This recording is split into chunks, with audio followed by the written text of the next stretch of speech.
Hello student, good morning. कैसे हैं आप लोग? मैं श्रवण कुमार गुप्ता अपने पीजी क्लास में फिर से आप लोग का स्वागत करता हूं। तो चलिए हम लोग जो है कल जो है से जो पिछले क्लास में जो है से पढ़े हैं, वर्ग पढ़े हैं। आज हम लोग वर्गमूल पढ़ेंगे।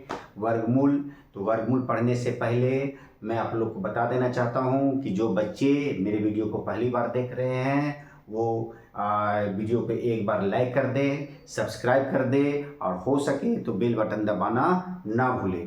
बेल बटन दबाने से मेरा नोटिफिकेशन अर्थात मेरा वीडियो आप लोग के पास हमेशा पहुंचते रहेगा और उम्मीद है कि मेरा बताया हुआ वीडियो आप लोग को समझ में आएगा।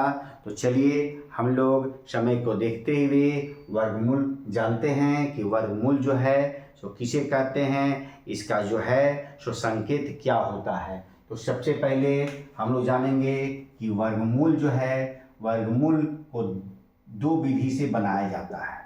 वर्गमूल का जो है सो दो विधि होता है। एक विधि जो होता है वर्गमूल का दो विधि, इसको हम लोग जानेंगे कि दो विधि हम लोग का क्या क्या होता है। तो वर्गमूल का बनाने का दो विधि होता है। एक होता है गुणनखंड विधि, जिसको अभाज्य गुणनखंड बोलते हैं। अभाज्य गुणनखंड विधि और एक होता है भाग विधि। एक जो होता है वो है भाग विधि। तो वर्गमूल दो प्रकार के होते हैं, अभाज्य गुणनखंड विधि और भाग विधि से ये बनता है। तो चलिए सबसे पहले हम लोग जानते हैं कि अभाज्य गुणनखंड विधि जो है सो वर्गमूल कैसे बनता है। तो हम लोग जो पहला क्वेश्चन जो दिया गया है, जैसे दिया गया है कि पहला क्वेश्चन जो हम लोग का वर्गमूल का जो दिया गया है वो है 121 का वर्गमूल हम लोग को निकालना है। 121 का हो या 1024 का हो। तो सबसे पहले हम लोग जानते हैं एग्जाम्पल से कि यदि यहाँ पर दिया हुआ है 1024 का वर्गमूल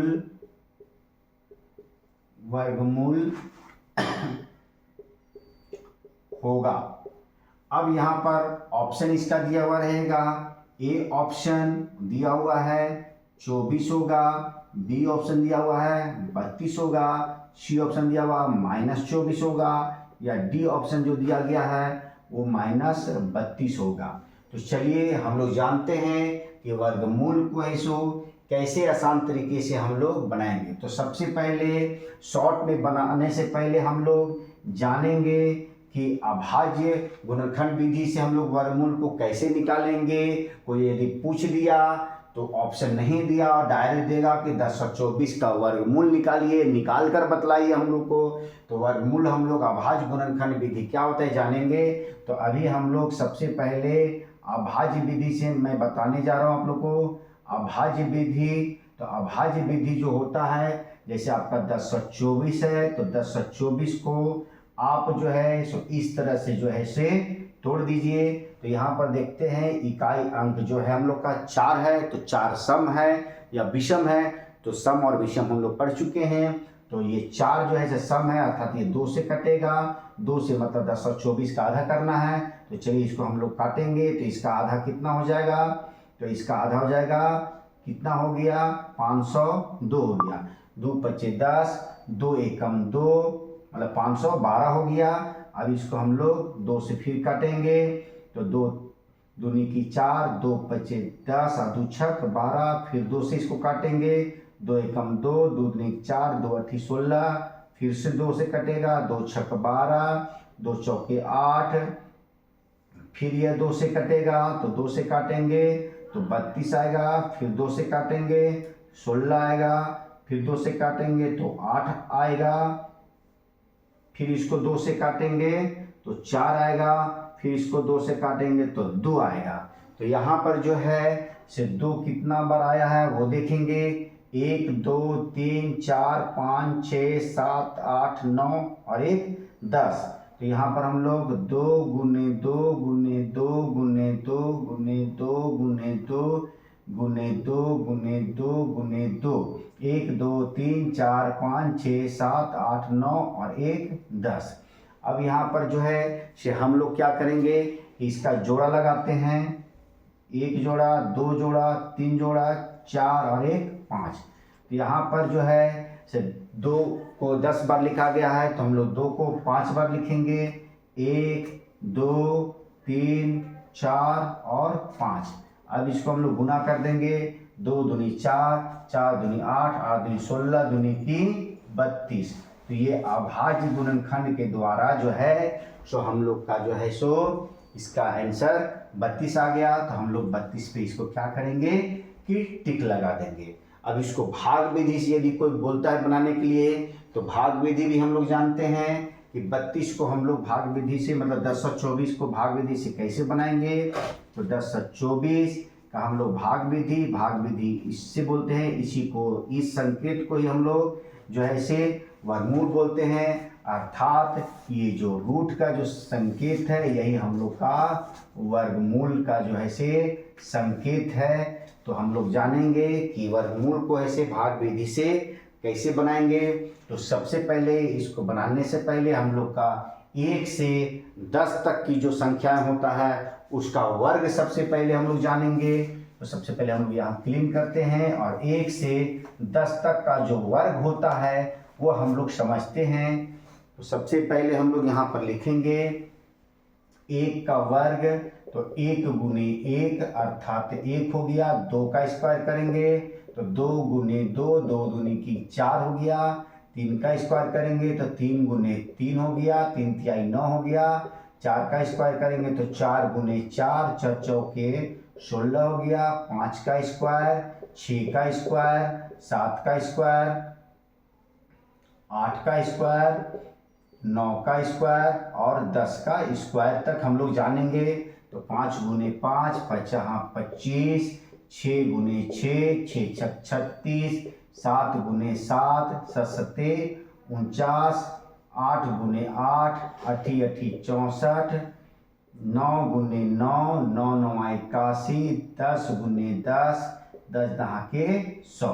तो इसको हम लोग 1 से लेकर 10 तक का जो है वर्ग जो है से हम लोग को है सो आप गुना करके याद कीजिए या माइंड से, बहुत सारे को तो माइंड में ही रहता है।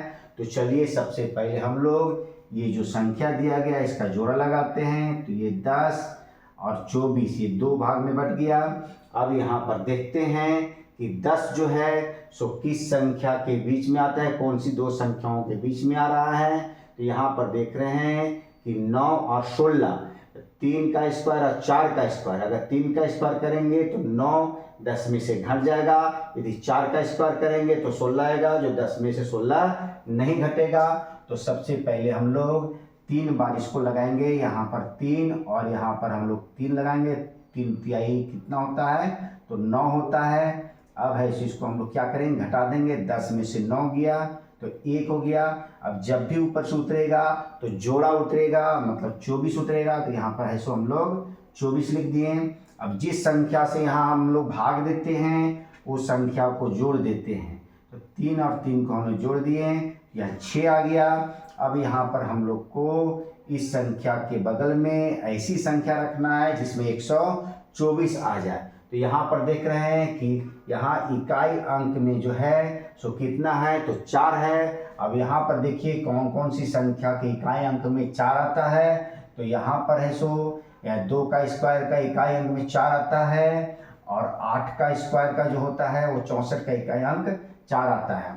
तो हम लोग पहले 2 रख के देखेंगे कि 124 आ रहा है या नहीं आ रहा है। यदि 2 से नहीं आएगा तो फिर 8 रख के देखेंगे। तो यहाँ पर सबसे पहले हम लोग देखते हैं कि 2 रखते हैं और यहाँ पर भी 2 रखते हैं। अब 2 से इसमें गुना करेंगे, 2 दूनी की 4 हो गया और 2 को 6 से गुना करेंगे तो 12 हो गया। तो ये कट गया, यही हम लोग का इसका है सो 32 आंसर आ गया। तो उम्मीद है कि आप लोगों को अभाज्य गुणनखंड विधि और भाग विधि से आपको यह समझ में आ गया होगा। तो ये जो है सो फार्मूला हम लोग को सब्जेक्टिव क्वेश्चन के रूप में है सो बना सकते हैं या ऑब्जेक्टिव क्वेश्चन के रूप में भी बना सकते हैं। तो चलिए अब हम लोग किस तरह से प्रश्न जो है सो एग्जाम में पूछा जाएगा वो देखते हैं।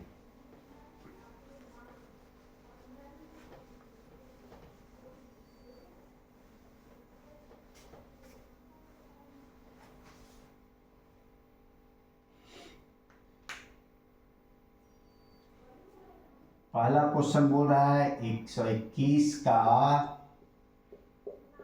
वर्गमूल है। ए में 11, बी में 12, सी में 13, डी में 14। तो चलिए हम लोग शॉर्ट तरीका से इसको सीखते हैं कि 121 का वर्गमूल हम लोग शॉर्ट तरीका से कैसे जानेंगे। अब आप लोग बना के भी इसमें टिक लगा सकते हैं। अभाज्य गुणनखंड विधि या भाग विधि, जो भी विधि है आप लोग बना सकते हैं। तो हम लोग जानेंगे वर्गमूल। वर्गमूल का जो संकेत होता है वो ये होता है, रूट होता है। इसको हम लोग रूट बोलते हैं। क्या बोलते हैं? तो रूट बोलते हैं। रूट का जो मान होता है वो होता है 2। क्या होता है? 2। अर्थात किसी भी संख्या को 2 बार गुना करने पर जो संख्या प्राप्त होगा वही उसका वर्गमूल कहलाता है। तो यहाँ पर जो है से आप जो है सो 11 जो दिया गया है, 11 को अगर हम लोग 2 बार गुना करेंगे तो कितना आता है? 12 को हम गुना करेंगे 2 बार कितना आता है? 13 को गुना करेंगे तो कितना आएगा? 14 को गुना करेंगे तो कितना आएगा? तो हम लोग ऐसे बारी बारी से देख सकते हैं और जो आ जाएगा 121 गुना करने पर उसमें हम लोग टिक लगा देंगे। तो पहली संख्या जो दिया गया है 11 गुने 11 गुना कर देंगे तो यह 121 हो जाएगा। अर्थात 121 का जो वर्गमूल होगा वो हम लोग का कितना हो जाएगा? 12। कितना हो जाएगा? 121 का तो 11 हो जाएगा। चलिए उसी तरह हम लोग दूसरा क्वेश्चन को भी देखते हैं। दूसरा क्वेश्चन पूछ रहा है 196 का वर्गमूल है। ए में 12, बी में 13, सी में 14,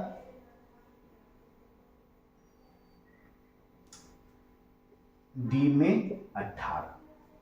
तो चलिए दो संख्या को हम लोग को गुना करना है। 12 को गुना करेंगे तो 144 आएगा।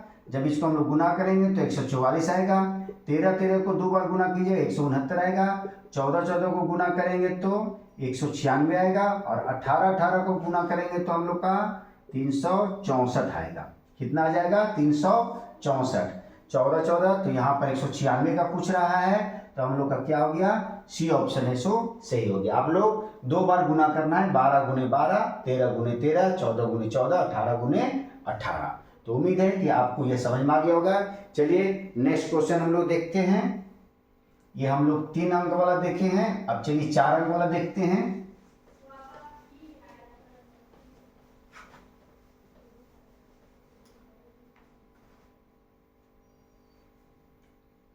थ्री क्वेश्चन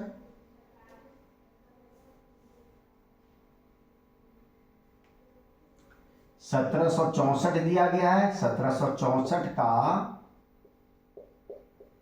वर्गमूल है। ऑप्शन ए 42, 24, 48, 58। तो चलिए हम लोग दो संख्या जो दिया हुआ है उसको 2 बार गुना करते हैं। तो 42 गुने 42 गुना करते हैं। तो हम लोग इस प्रकार से भी गुना कर सकते हैं और नहीं तो इस प्रकार से 42 गुने 42 करेंगे। 2 दूनी की 4, 2 चौके 8, 4 दूनी की 8 और 4 चौके 16। अब इसको जोड़ देते हैं। 4, 8 और 16 के 6, हाथ में 1, 6 और 1 7, 1764।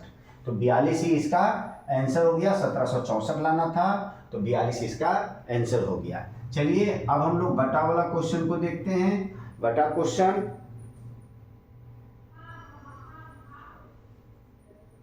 256 और 441 का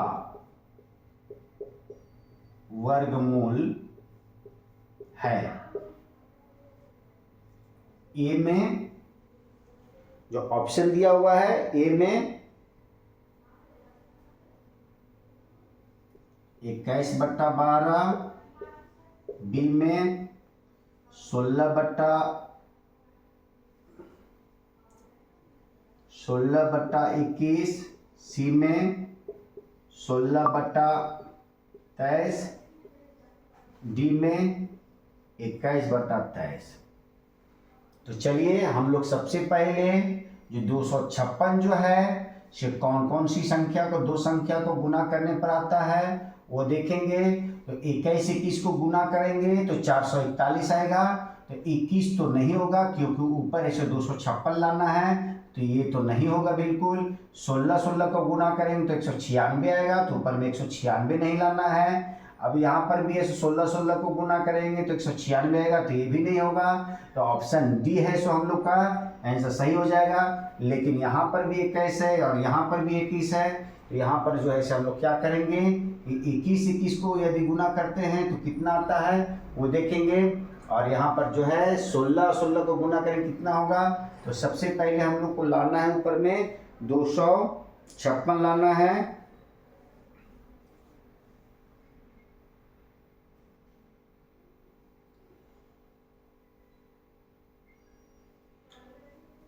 तो यहाँ पर जो है से हम लोग है सो सबसे पहले देखते हैं कि 21/16, 16 16 को गुना करेंगे तो 196 भी हम बोले थे, तो गलत बोले थे। यहाँ 16 16 को जो हम लोग गुना करेंगे तो 256 आएगा। तो ऊपर तो 256 आएगा। अब 21 21 को दो बार गुना करते हैं तो कितना आता है। तो 16 और 16 को यदि हम लोग गुना करते हैं तो ये 256 आ जाएगा। और 21 और 21 को गुना करेंगे तो ये 441 आ जाएगा। अर्थात 16/21 इसका आंसर हो जाएगा। तो उम्मीद है कि आप लोग को बटा वाला भी समझ में आ गया होगा। पांचवा जो क्वेश्चन है वो हम लोग देखेंगे कि पॉइंट में जो है सो यदि कोई भी क्वेश्चन दिया हुआ है तो उसका वर्गमूल हम लोग कैसे निकालेंगे। तो चलिए पॉइंट वाला है सो हम लोग क्वेश्चन को है सो देखते हैं। 31.36 का वर्गमूल है। ऑप्शन ए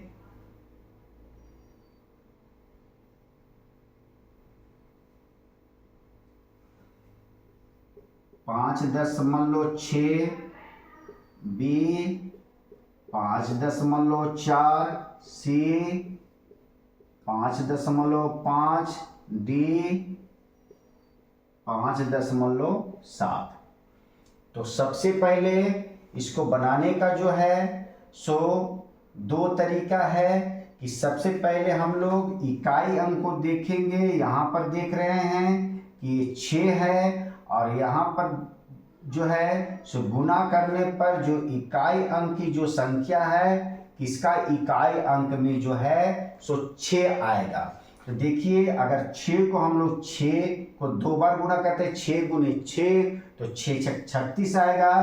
तो यहाँ पर 6 आ रहा है, इकाई अंक में 6 आ रहा है। यदि इस इकाई अंक को हम लोग दो बार गुना करते हैं, लेकिन यहाँ भी देख रहे हैं कि 4 4 को गुना करेंगे तो इसका भी इकाई अंक में 6 आएगा। तो ये ऑप्शन और ये ऑप्शन में दोनों में से एक ऑप्शन जो है सो सही होगा। बाद बाकी यहाँ देखिए 5 का यदि स्क्वायर करेंगे तो 25 आएगा। 25 का मतलब 25 का इकाई अंक 5 है, तो 5 है सो इसका आंसर एकदम बिल्कुल नहीं होगा। और 7 का यदि हम लोग स्क्वायर करेंगे तो 7 7 49 आएगा। जो लास्ट में 9 है जो इसका इकाई अंक नहीं है, तो ये ऑप्शन भी गलत है। तो ये दोनों में से एक ऑप्शन हम लोग का सही है, तो वो जानेंगे हम लोग। तो इस संख्या और इस संख्या को दो बार गुना कर दीजिए। 56 गुने 56 पहले गुना कर देते हैं तो 56 मतलब 5.6 और 5.6। तो जब हम लोग इसको गुना करेंगे तो 56 56 को पहले गुना कीजिए। पॉइंट को अभी दिमाग में नहीं रखना है हम लोग को। तो 56 56 को यदि हम लोग गुना करते हैं तो 31 36 आएगा। अब यहाँ पर देखते हैं कि यहाँ पर 31 चलिए। अब एक अंक के बाद यहाँ भी दशमलव है और एक अंक के बाद यहाँ भी दशमलव है, तो कुल 2 अंक इधर से गिनेंगे और दशमलव है सो हम लोग बैठा देंगे। तो यहाँ पर 31.36 आ गया। 31.36 नहीं पढ़ना इसको, क्योंकि